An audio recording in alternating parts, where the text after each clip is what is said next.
Moving to the Irish countryside is Sarah O'Neill together with her shy and arachnophobic son Chris. Sarah nearly hits Noreen Brady, an elderly woman who is standing in the center of the road, when she and Chris are driving home. Chris runs into the forest after Sarah and he argue about Chris's father after they get back home. Sarah finds Chris next to a big sinkhole after following him. During a dinner party, Sarah's acquaintances narrate how Noreen thought her son James wasn't her biological child and is suspected of killing him with a car. Later on in the evening, Sarah hears noises downstairs and discovers Chris is gone from his bedroom. After failing to locate him, she phones the police, only to find Chris waiting in his bedroom doorway. The following day, Sarah sees a doctor and is given sedatives. Sarah encounters Noreen on her way home from dropping Chris off at school. Declaring that the boy is not Sarah's son, Noreen throws herself at the automobile. Sarah drives away in disbelief after Noreen's husband Des restrains her. When Sarah later pays the Bradys a visit, she finds that Noreen appears to have taken her own life by burying her head in the ground. Sarah discovers that Noreen's home is devoid of any mirrors as she is attending the burial.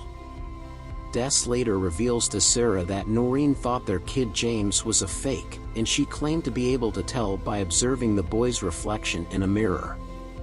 Des also admits that he was the one who put James to death in a car crash.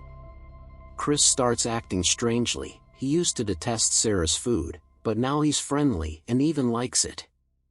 When Sarah confronts him about finding his toy soldier in the forest while out for a run, he gets angry and pushes the dinner table in an unusually strong way. Sarah watches Chris catch and consume a spider one evening. Sarah is persuaded that the boy is not Chris after seeing Chris perform in the school talent competition. In an attempt to keep an eye on Chris's behavior, she conceals a camera in his room, which she subsequently plays back to Des. Though dismissive, he is unable to convince her that the youngster on the video is actually her son.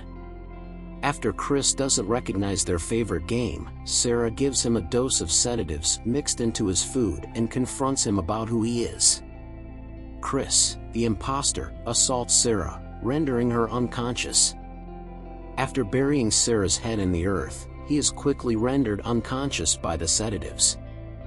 After gaining her freedom, Sarah brings the imposter to the basement of the house, where she uses a mirror to show that the imposter is an inhuman being. Sarah hides in the sinkhole in the wilderness and locks him in the basement. After delving to the bottom of the sinkhole, Sarah discovers Chris still alive amidst scores of faceless, formless creatures. One of the creatures follows her as they flee, taking on Sarah's form. After they flee, Sarah lights the house on fire while Chris, the imposter, is still inside. Subsequently, Sarah and Chris move to an apartment full with mirrors in an undisclosed city to begin a new life. She uses her window to take shots of Chris. One of them has a blurry face.